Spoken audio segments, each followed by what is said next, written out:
شروع اللہ کا نام لے کر جو بڑا مہربان نہایت رحم والا ہے۔ اے چادر میں لپٹنے والے، اٹھو، اب خبردار کرنے لگو اور اپنے پروردگار کی بڑائی بیان کرو، اور اپنے کپڑے پاک رکھو، اور شرک کی گندگی سے تو الگ ہی رہو، اور اس نیت سے احسان نہ کرو کہ اس سے زیادہ کے خواہاں ہو، اور اپنے پروردگار کی خاطر صبر کرتے رہو۔ پھر جب سور پھونکا جائے گا تو وہ دن مشکل کا دن ہوگا، یعنی کافروں پر آسان نہ ہوگا۔ مجھے اس شخص سے سمجھ لینے دو جس کو میں نے اکیلا پیدا کیا، اور میں نے اس کو بہت سا مال دیا، اور ہر وقت حاضر رہنے والے بیٹے دیے، اور اس کو ہر طرح کے سامان میں وسعت دی، پھر بھی لالچ رکھتا ہے کہ میں اسے اور زیادہ دوں۔ ایسا ہرگز نہیں ہوگا، یہ ہماری آیتوں کا بڑا مخالف رہا ہے۔ میں اسے ایک بڑی چڑھائی چڑھاؤں گا۔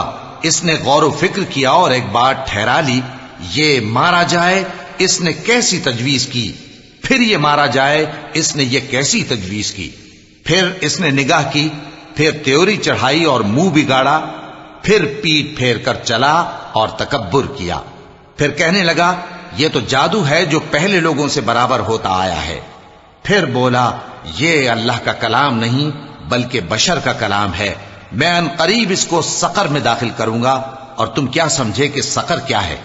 وہ ایسی آگ ہے کہ نہ باقی رکھے گی اور نہ چھوڑے گی، اور بدن کو جھلس کر سیاہ کر دے گی۔ اس پر 19 داروغہ ہیں، اور ہم نے دوزخ کے داروغہ فرشتے ہی بنائے ہیں، اور ان کا شمار کافروں کی آزمائش کے لیے مقرر کیا ہے، اس لیے کہ اہل کتاب یقین کریں اور مومنوں کا ایمان اور زیادہ ہو، اور اہل کتاب اور مومن شک نہ لائیں، اور اس لیے کہ جن لوگوں کے دلوں میں نفاق کا روگ ہے اور جو کافر ہیں کہیں کہ اس مثال کے بیان کرنے سے اللہ کا مقصود کیا ہے۔ اسی طرح اللہ جس کو چاہتا ہے گمراہ رہنے دیتا ہے اور جس کو چاہتا ہے ہدایت دیتا ہے، اور تمہارے پروردگار کے لشکروں کو اس کے سوا کوئی نہیں جانتا، اور یہ قرآن تو بنی آدم کے لیے نصیحت ہے۔ ہاں ہاں، قسم ہے چاند کی اور رات کی جب رخصت ہونے لگے، اور صبح کی جب روشن ہو جائے، کہ وہ آگ ایک بہت بڑی آفت ہے، انسان کے لیے ڈر کی چیز، یعنی اس شخص کے لیے جو تم میں سے آگے بڑھنا چاہے یا پیچھے رہنا چاہے۔ ہر شخص اپنے کرتوتوں کے باعث گرفتار ہوگا، مگر داہنی طرف والے نیک لوگ جنتوں میں ہوں گے، اور پوچھتے ہوں گے یعنی آگ میں جلنے والے گناہگاروں سے کہ تم دوزخ میں کیوں پڑے؟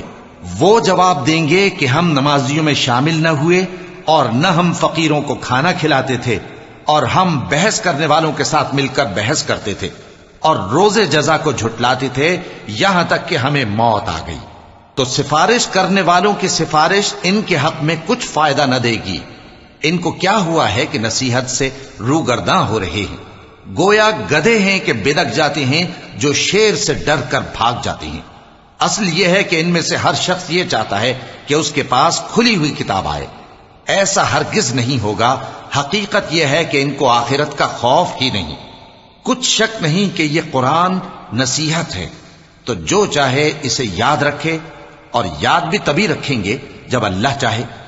وہی اس لائق ہے کہ اس سے ڈرا جائے، اور وہی معاف کرنے والا ہے۔